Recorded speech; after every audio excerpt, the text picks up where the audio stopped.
Okay, ladies and gentlemen, it is a pleasure to welcome you here. This is an event that we organized together with the Latin America Research Center of Eötvös University and the Department of Global and Development Studies of the Faculty of Social Sciences of Eötvös University.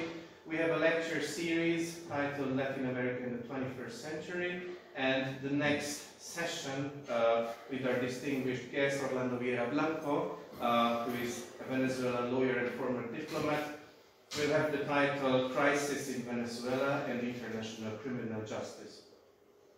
Orlando Viera-Blanco graduated as lawyer at the Andres Bello Catholic University in Venezuela. He has a master's degree in political science from the Simon Bolivar University, a master in business executive administration, Westfield University, diploma in commercial law, extensive studies in intellectual property, comparative culture, and he has also been visiting professor and guest lecturer at various international universities. He is the vice president of Latin American chapter of the World Jurist Association, president of Venezuela, TV anchor for 20 years, columnist for 30 years, expert advisor to the OAS, Organization of American States, on international criminal justice, co-operator at the Wallenberg Foundation Montreal, former president of the Canadian Venezuelan Engagement Foundation, and former ambassador of Venezuela to Canada. His lecture will focus on the background of the Venezuelan crisis and the role of the international community and the International Criminal Court in relation to the political processes in Venezuela. A couple of things about how the event will proceed. We are planning to have an event of approximately 90 minutes. The first part of the event will be a lecture by Professor Viera-Blanco. So please save your questions for the second half of the event, which will be the questions and answers session. Another important thing is that usually in these public lectures we make a recording of the voice. So there will be an audio recording of the event, and it will be published on the Latin American Research Center's YouTube channel, but only the voice. Come in, please. Only the lecture. So at the end of the lecture, the questions and answers will not be recorded. Photos will be taken of the presenter and of the audience, but only from the review. So this is basically it. If somebody is not happy with pictures being taken of him or her, please use the rear of the room, so photos will be taken of Professor Orlando Viera-Blanco speaking. Okay, so once again, we have approximately 90 minutes to discuss a topic that is unfortunately quite a recent one, and it has a lot of regional impacts, which is the case in Venezuela. And without further delay, I would like to give the floor to Professor Viera-Blanco. Thank you so much. Thank you very much. Thank you very much, Professor Bella Soltes, for the opportunity and for the dedication to share with you that I call a fascinating story about my country, about Venezuela. As you can see in the presentation, it is a lot of contradiction that we have to find out and figure out why a rich country in a wonderful location where beautiful people maybe face this kind of situation that we live nowadays, and that I'm going to try to share and explain to you with this presentation. In order to get advanced in the presentation, Professor, how can I? The arrow to the right. Enter, and that's it? The arrow. Can you help me here? Just not to do something wrong. Okay, good. Okay, I designed the presentation. The first part of the presentation is to try to let you know and to share with you a little history about my country. What's happened in Venezuela in the last, let's say, 50 years between democracy and that I call then dictatorship. The first point is the background is that Venezuela experienced the most important social mobilization of any country in Latin America. The most important social mobilization of any country in Latin America during the 20th century. From the World War II until the 1980, we have a huge expression of development, social mobilization in many aspects. Education, construction, the rate of human developments in industrial infrastructure was absolutely immense. Venezuela has essentially a mixed society in terms of culture and identity, very open to social integration and tolerant in terms of religion, social classes, and ideologies. Despite the great socioeconomic advance, Venezuela accumulated poverty rates up to 75% in 40 years of democracy, which made us contradictorily a rich poor country, resulting in a coup d'etat of February 4th, 1992. So my point is, why that happened? Why the country with a lot of oil, with a huge mobilization from the 30s, 40s, the first democracy in Latin America in 1958, with a huge index of developments on the social, economy, infrastructure basis, why it was the deterioration of our democracy. Despite economic growth and development, Venezuela was going through a process of social relegation and ostracism as a product of society that was not educated to generate social co-responsibility. This is a key word. We never learn about social co-responsibility. What means that?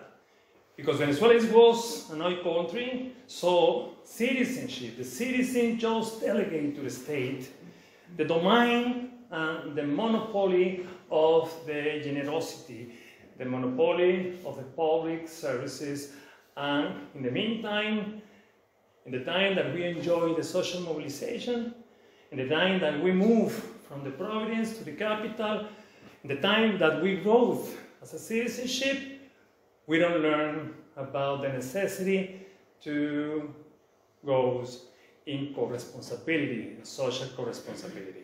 That's create a phenomenon of ostracism, relegation, and exclusion, and that is important to remark.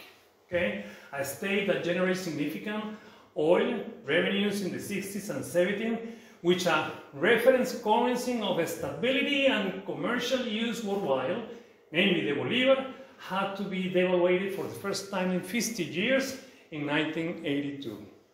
50 years without no devaluation and huge stability. And between 1930 and 1982, finally, we need to make the first devaluation of the currency. The rentier state monopolized the distribution of oil and wealth. The populist state that was inefficient to meeting social expectation and administrating public funds. When Hugo Chavez, who died in 2013, when Hugo Chavez presided over the country, the change of the currency was 500 bolívares per $1. 500 bolívares, 1998.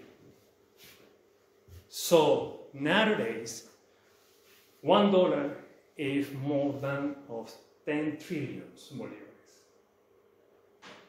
It's a record. Never in the planet you want to hear a huge devaluation like this, accompanying with a huge inflation. The Venezuelan economy had permanent recession between 2013 and 2022. Venezuela lost the so-called cono monetario, that is the set of the currency, banknotes and coins circulating in the national territory due to the inflation that reached 1 million percentage. 1 million percentage in 2018. Anybody here a million percentage in inflation ever? Venezuela lost of 74% of the GDP between 2014 and 2020. In 2020, the per capita income fell to the 70 years to a level recorded in 1950. 30% of the children under 5 years of age suffering from chronic malnutrition, and overall child malnutrition is at 75%. 95% of the Venezuelan population is poor, and 75% of that 95% live in extreme poverty. There are over 8 million Venezuelan migrants and refugees worldwide due to the economic and social deterioration and the political and criminal violence and the political prosecution. What's the reality right now? Just recently, last July 28th, 2024, Mr. Edmundo González Urrutia, who was a candidate of the Venezuelan election by the Democratic opposition, supported by Maria Corina Machado, a very well-known leadership in Venezuela. We have some certain acts of telling poll that saying that González Urrutia won the election. But what happened in the last 25 years on the terms of election in Venezuela? Let's review a little history about it. Since Hugo Chavez came to the power in 1988, has been 25 elections, including 5 presidential elections in 1998, 2000, 2006, 2012, and 2013. That election particularly was at the time that Chavez died. So he was substituted by Nicolás Maduro, the nowadays the currently president in Venezuela. And it's a lot of discussion about the validity and about the certainty of that Maduro really won the election in 2013. In 2018, in which Nicolás Maduro was re-elected, he was re-elected because he just called an illegal and unconstitutional constituent assembly in order to try to anticipate the election in Venezuela. That means at the time that Maduro in 2019 just finished up its government, because this illegal situation here, 2018, saw many countries around the world consider that Maduro abandoned the power, so the continuation of his presidency was considered illegitimate, and that was the time when the interim government by Juan Guaidó, who used to be the president of the assembly, assumed the power in Venezuela. By the way, it was the time when I assumed as ambassador from Venezuela to Canada in the next 5 years. We have 4 referendums in 1999, 2004, in which Chavez was re-elected. 2007, he lost the constitutional reform. 2009, he intended and attempted again the same reform, which is the continuation of the presidency charge by re-elections. 2017, it was the anticipating election that I mentioned to you was unconstitutional. Then we have been 10 regional and municipal election. So that's the updating about election in Venezuela. The election that we had in July 28, 2024, in which Edmundo González Urrutia was elected as a Venezuelan president. It was the result. And you wonder how we got the result. It was a bunch of Venezuelan people, young people, that just with determination and a lot of brave just remain in each electoral branch in any city in order to preserve the proof, the acts of the result. So that result had been published in a platform that today even multilateral organisms internationally recognized as a valid. Recently, the Carter Center, just presented the result in the OAS, and that is the official result now. Let's say the result that we can prove. Edmundo González Urrutia, 7 million, more than 7 million votes. Nicolás Maduro, 3,300,000 votes. With 83% of the act, electoral recorded voting tallies counted, receiving 7,300,000 votes. Edmundo González Urrutia was elected as a president.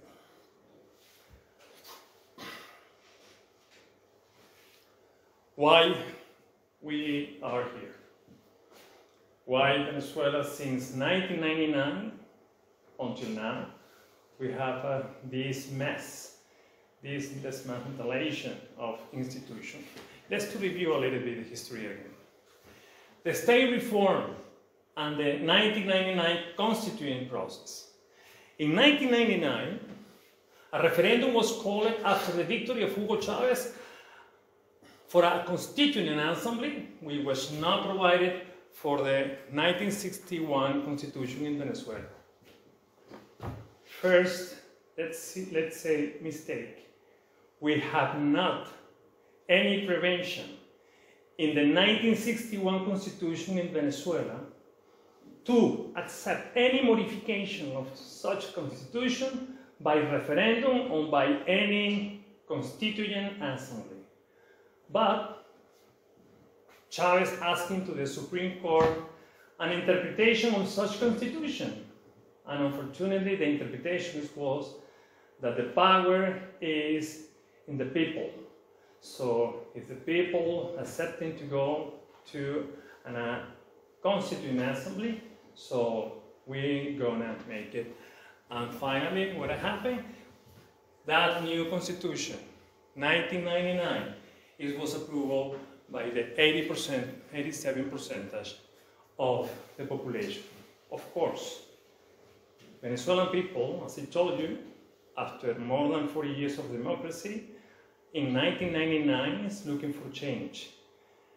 Is anxious for change even the structure of the state.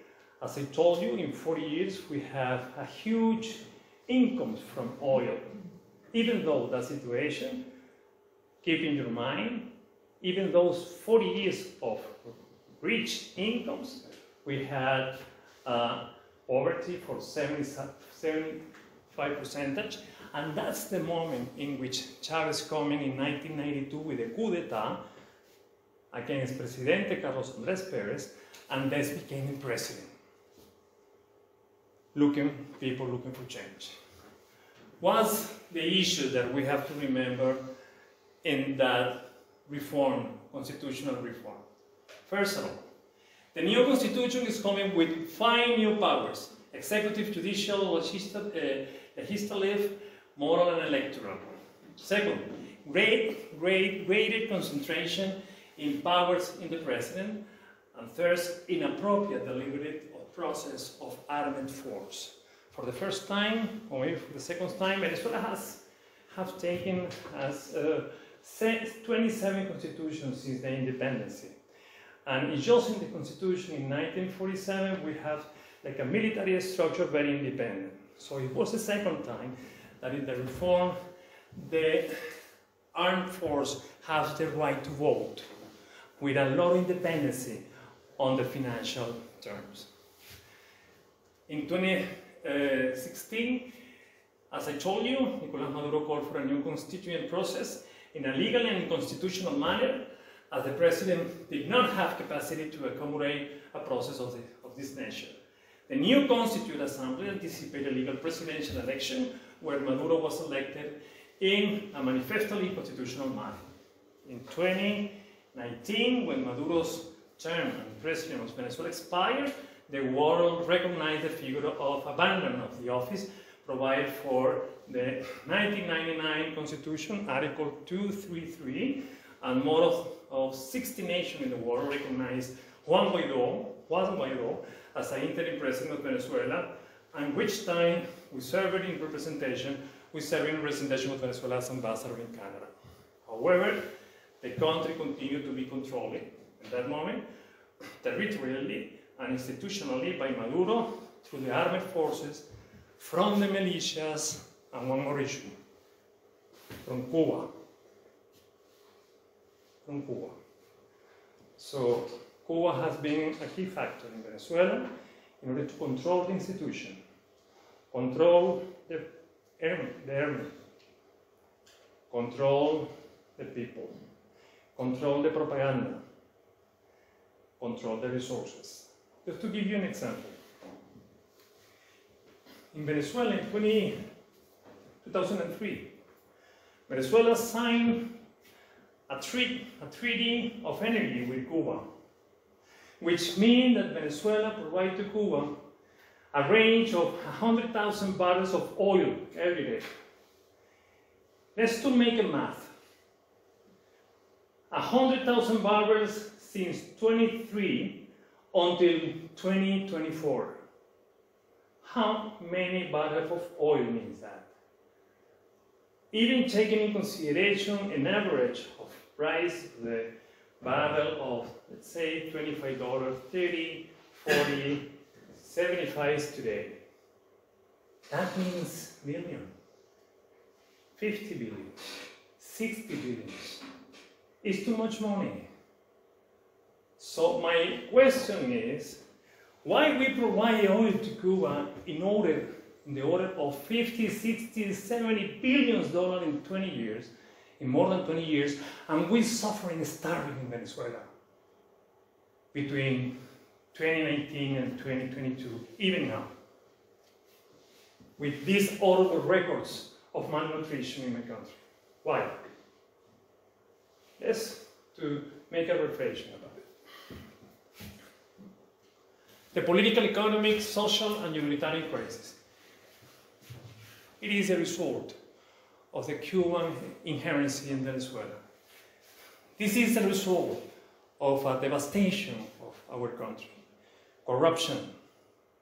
It is the result of the socialism of the century 21.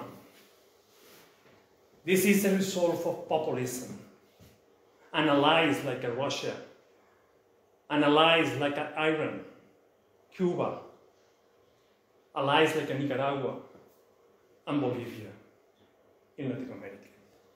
The country's political and social instability coverage in a serious and complex humanitarian crisis. A famine, starving, that reached more than 11 million people. It's the Somalization of the Venezuelan people. It's the Africanization of the conflict. And a country which became with this kind of situation. 11 million of Venezuelans, a mega hyperinflation, unprecedented on the planet, and a loss of the monetary coin. The largest exodus of immigrants in the world, with more than 8 million Venezuelans, almost the third part of the population. Almost the equivalent of the population of Hungary and Bulgaria. You have 9 million in Bulgaria, in Hungary, and like, let's say, 7 million in Bulgaria. Slightly more than the Slovakia population, slightly less than Austria and Czechoslovakia population. International criminal justice. So, the key question, how we can resolve this issue? How we can try to resolve a problem that we call the highest violation of human rights in Latin America in the history. How we can solve the situation in which a country had been kidnapped by and I'm going to be very honest in here, by a criminal organization. How we can solve it? Is any manner of intervention, international intervention? The Venezuelan people have to end everything. Later on, we're going to see that we have a number of 100,000 protesters in 20 years. That means 10 protesters per day since 2023. many assassination, many prosecution. People fight and fight and fight in the street. And what we can do when you have a country, again, just control it by the army, by the militias, by a crime organization that we cannot do anything because we are not violent people. Let's see. International criminal justice, as you may know, has been created in 2002, by the way, by the suggestion of Venezuelan diplomat, Mr. Viera-Blanco. You have to study and to know about the Formula in the frame of the Rome Statute, which has been signed by the country in 1998, in June of 1998, and accepted by at least 60 countries. Venezuela signed the Statute of Rome in July of 1998. There has been many cases of international criminal justice. Since 2009, Venezuela began an important process of citizen protesters against the establishment of the military state and Cuban interference in the country. The event of April 11, 2002, which led Chavez's departure of the power, is very well known. Between 2000 and 2020, as I told you, there were more than 100,000 protests in Venezuela. That is a record by the Venezuelan Observatory of Violence 2020. Since 2014, there have been, let's see some statistics. Since 2014, there have been 17,000 arbitrary detentions in Venezuela. It's a record by Criminal Forum, it's an official statistic. Cruel wave of repression in 2014 and 2017 that just gave with that result. 130 murder victims of 2014 and 2017 protests where the perpetrator was identified as a member of the state security force and colectivos, paramilitary groups.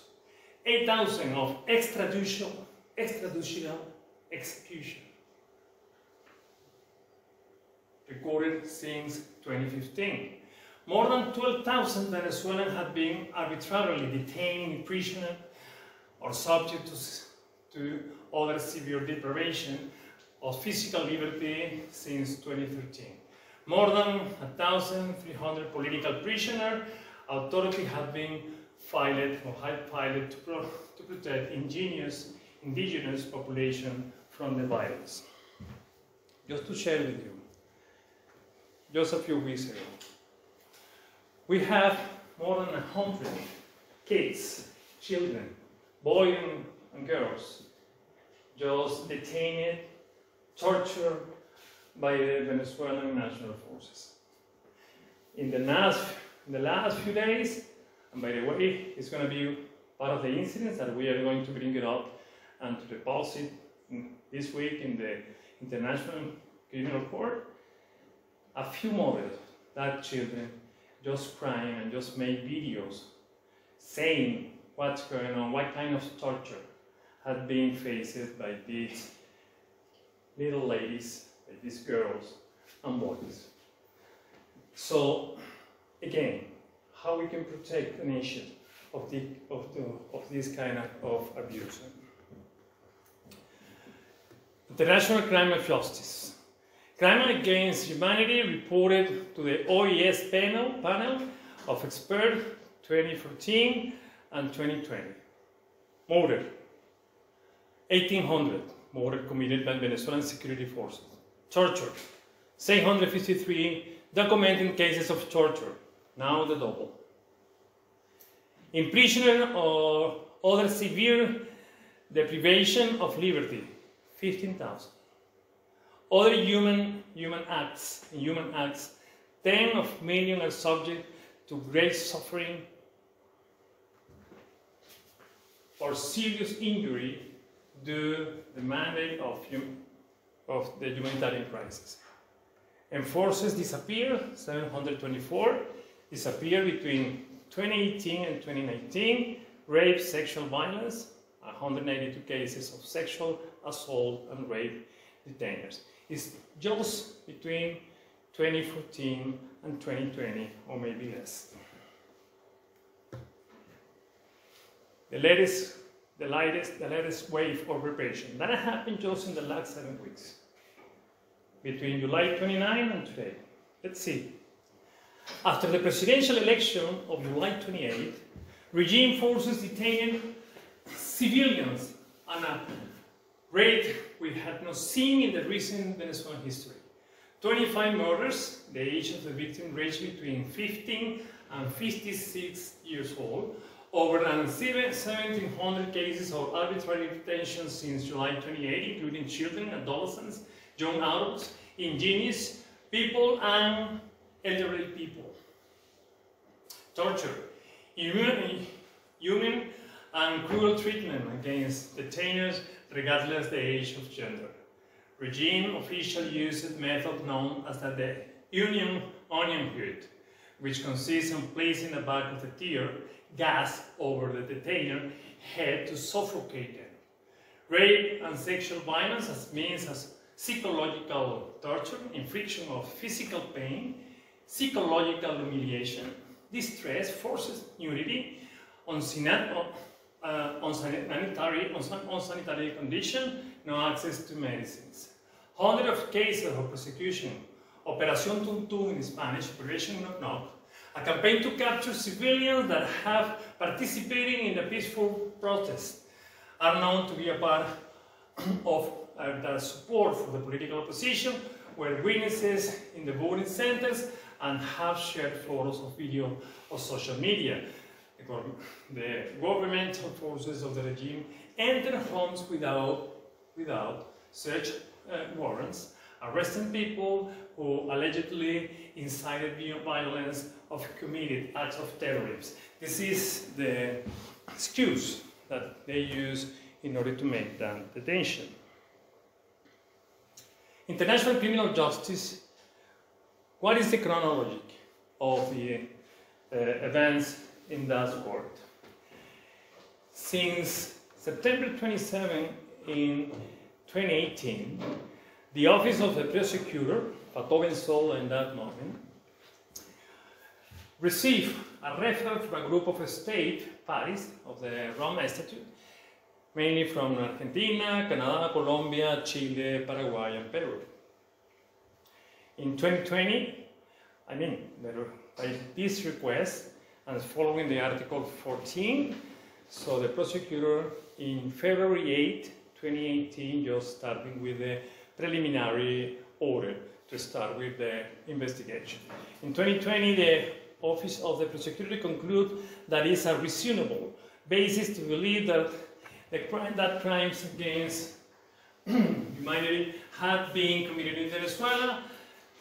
Numerous of NGOs, both Venezuelan and foreign, as well as human rights activists, have brought incidents of crimes against humanity before the International Criminal Court. On November 1st, 2021, the prosecutor Karim Khan just moved from the preliminary phase to the phase of investigation. In April 2022, the Bolivarian Republic of Venezuela, Maduro regime appealed to the Office of the Prosecutor by requesting the death row. On November 1st, 2022, the prosecutor filed an application before the pre-trial chamber to resume the investigation in the case of Venezuela. In 2023, the pre-trial chamber authorized the International Criminal Court prosecution to resume the Venezuelan investigation. And finally, just recently, in March 2024, the appeal chamber rejected the appeal by the Bolivarian Republic of Venezuela against the pre-trial chamber decision of June 2023 that confirmed the decision of authorizing the resumption of the investigation. Just recently, in September 6, 2024, Uruguay submitted a new referral to the Venezuela situation number 1 before the International Criminal Court. This is just a view about that we call a militarized country. Now you can see here the chain of command of the regime, how it works. Okay? It's coming, of course, with the executive power. Then in the executive power you have all the chamber, all the power just serving, very coordinated, the cooptation of the total state. It's not a single dictatorship. It's something more than a single dictatorship. It's a huge expression of totalitarianism. It's what we call the Estado cuartel. Estado cuartel is the police state. It's that we call the dual state. It's the general and systematic framework through which a chain of command make abusing and use coercion and legal violence and the flagrant persecution and violation of human rights to impose severe living conditions for the civilian population through the hybrid criminal state. Es el Estado anómico, state without morale. It's a moral state. Okay? Terrorist and repressive. This standard is why all the powers that you have seen in the first part of the presentation, the moral power, the justice power, the assembly in Venezuela, of course, the executive power, they are just coordinated in order to comply with the state anómico, with the state amoral, and terrorism on the state. Just to give you an example. Recently, with the election in July 29, all over the world, not just Venezuelan people, the world is asking to Maduro to show the acts. Show me the acts. What is the act with the result? And of course, because they have the acts, and in the acts appear who won the election, he just invented some kind of artificial way to legitimate the election in favor of Maduro.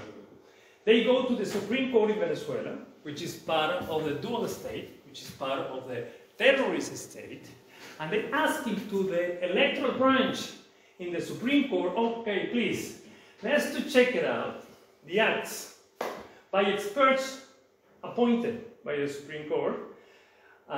Maduro just made that we call in Spanish un amparo constitucional. It's like a legal protection, it's a legal action in Venezuela in order to vindicate the constitutional issues, and the electoral branch say, okay, we're going to have a procedure in which we are going to bring it up, the boxes with the acts, and a panel of experts. And many experts are going to check it out, you know, in front of the judge. Nobody see the acts, just the judge. Nobody see what's going on with that in that boxes. Finally, just 3 days later, the judge say we are agree with the experts, we agree with the expertise, and yes, we agree with a calculation which coming from that expertise, Maduro won the election. So, in Venezuela, the only branch who is legitimized to pronounce and to proclaim the victory of Maduro is the electoral branch. It's not the Supreme Court. But they cannot make it because they don't have the proof. And they cannot show the proof. Even though they have it, they cannot show it because the proof saying who really won the election. So they use the Supreme Court in order to make a substitution of the electoral branch, and in that way, saying that the panel of expertise or whatever is true, they just legitimize by the Supreme Court of Maduro the victory of Maduro in the election. Justice as a mechanism of peace and transition. The Venezuelan case is unprecedented. Only justice can be a driver to rise the political cause of Nicolás Maduro remaining in power, and that is why we have become quixotic activists in the fight for justice as a driver of democracy and freedom. I have said something here in Hungria, but I make a little change in this phrase. Justitia lex est via, et veritas et vita. Okay? Righteousness by the law is the way, the truth, and life. After the democracy transition is achieved in Venezuela, we experienced the greatest economic, political, and social rebound in the history of the hemisphere with the return of the Venezuelan. Justice is a route, a path, and a way to achieve peace in Venezuela. What's the situation right now? Let's get back a little bit again. We have democracy in Venezuela between 1958 and 1998. Since 1998, with the arrival of Chavez to the power, a huge structure of the state has been changed by that I call even an unconstitutional constituting assembly in such a moment, which was the modification, which resulted in the modification of the Constitution of 1961 by the Constitution of 1999. Such constitution allowed Chavez a huge concentration of power, but not happy with a huge concentration of power.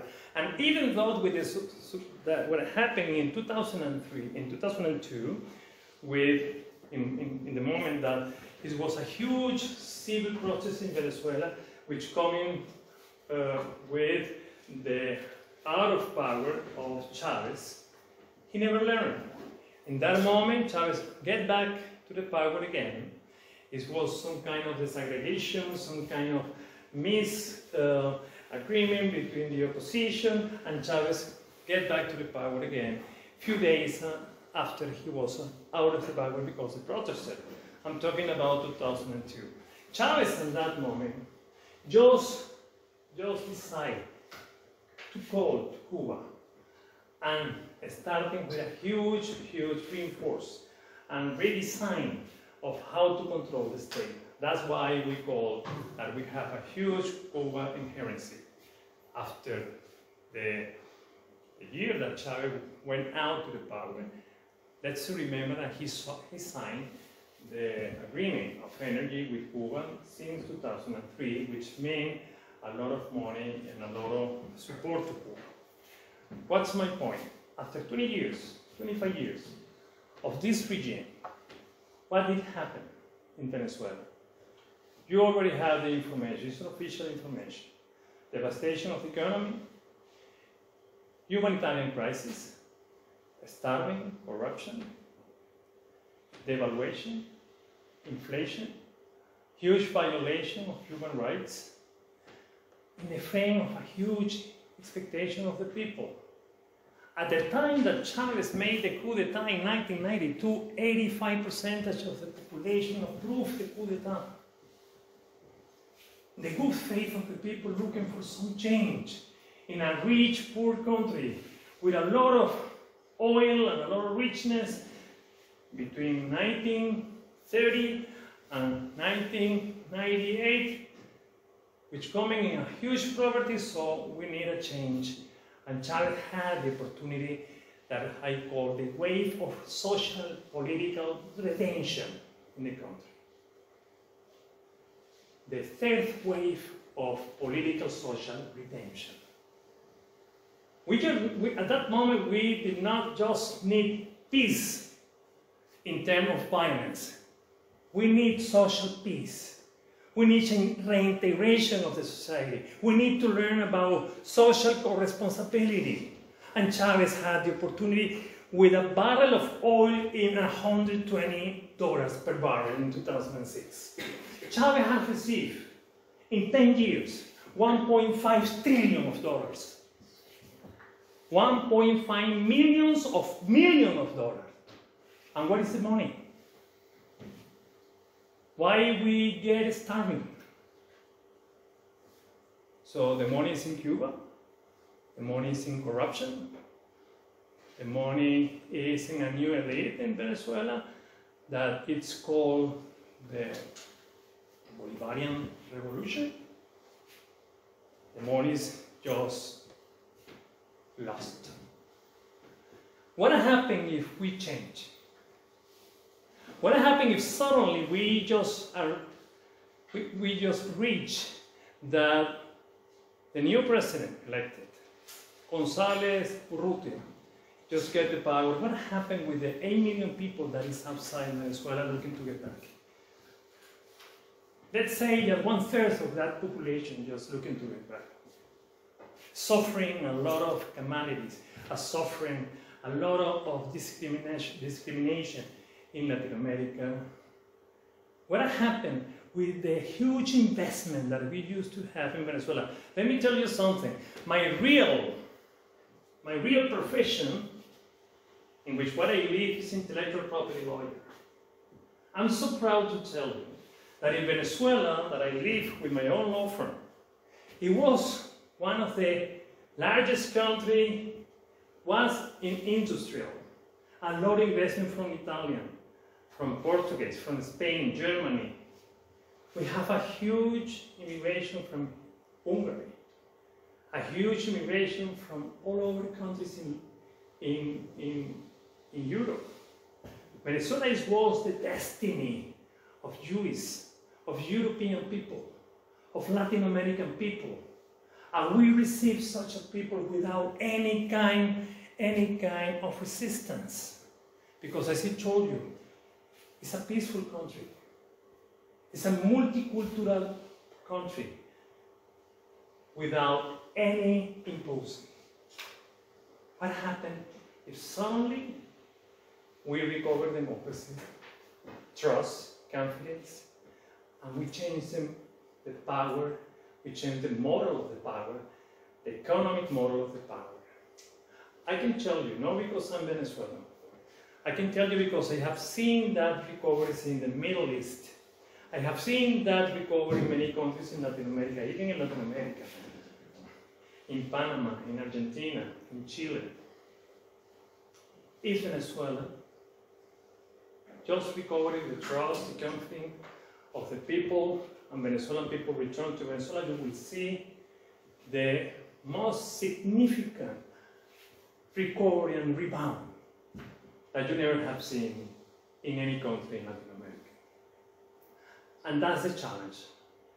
But by the opposite, what happens if not? Venezuela is the entrance of the radical movement from Iran. Venezuela is the protection of the insurgency from Colombia, terrorists from Colombia. Venezuela is the country throughout we have an immense traffic of narcotics to the rest of the world.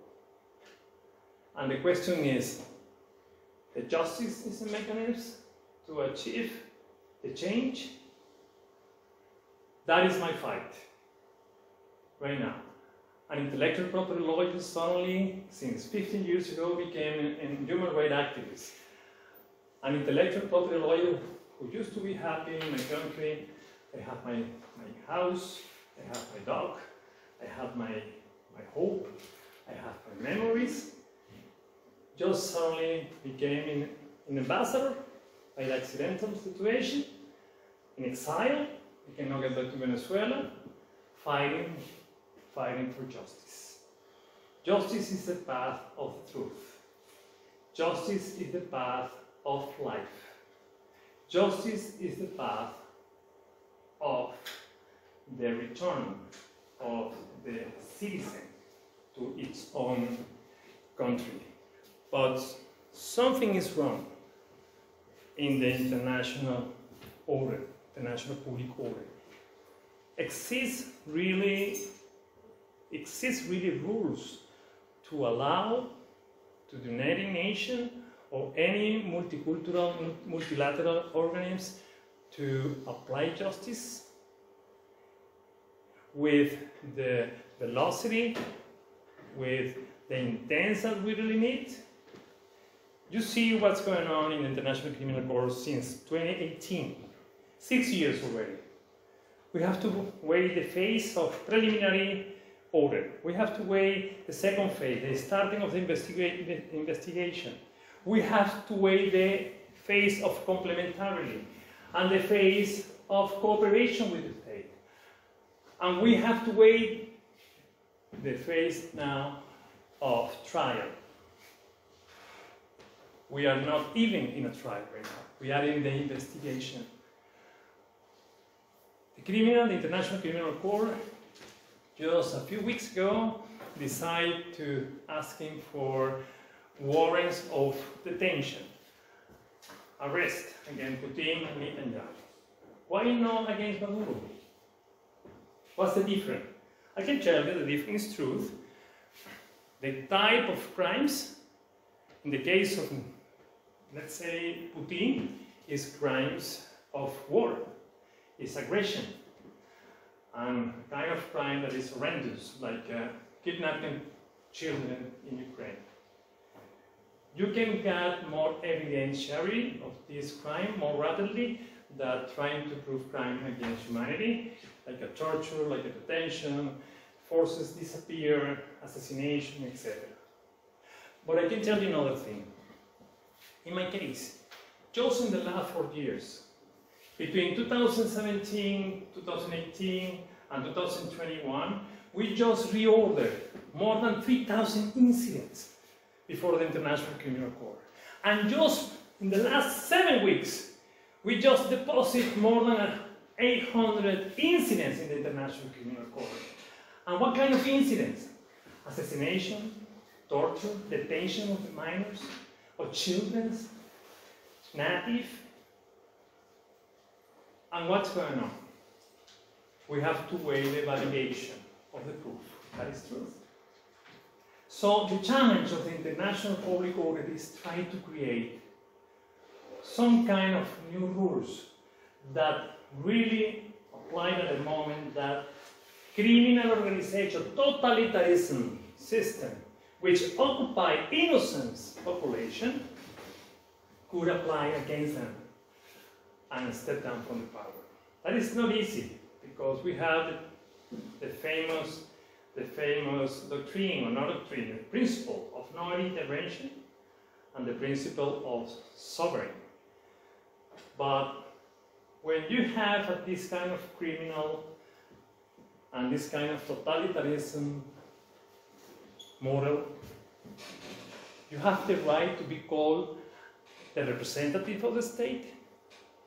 You have the legitimate to enjoy the concept of sovereign and non-intervention.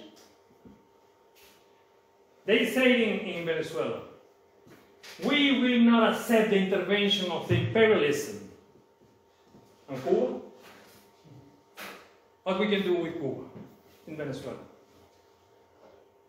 And Russia? Taking our gold, our cobalt, our oil, our national resources, taking our culture, taking away our identity.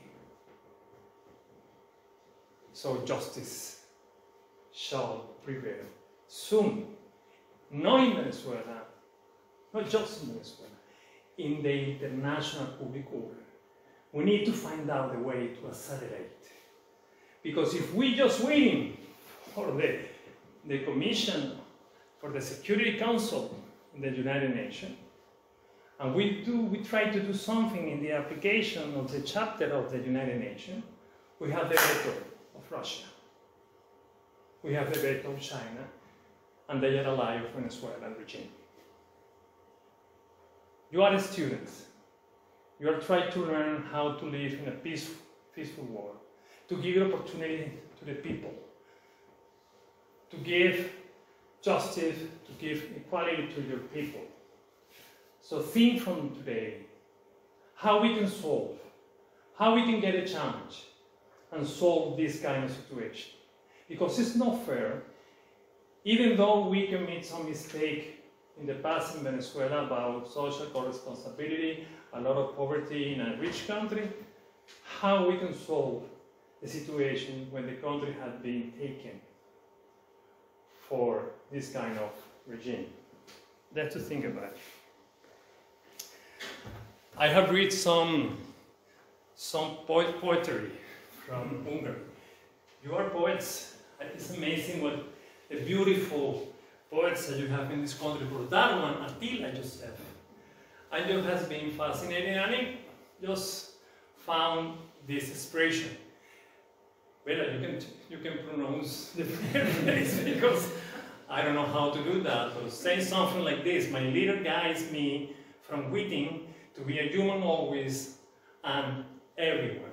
Az én vezérem bensőből vezérelembernek lenni mindig mindenütt. Good.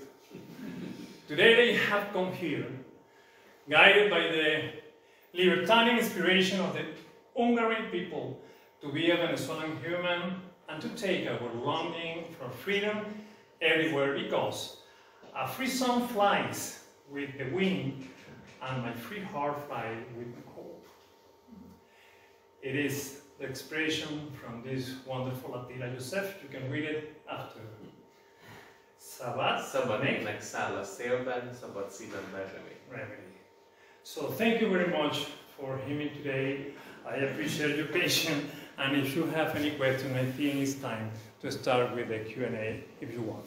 Thank you very much.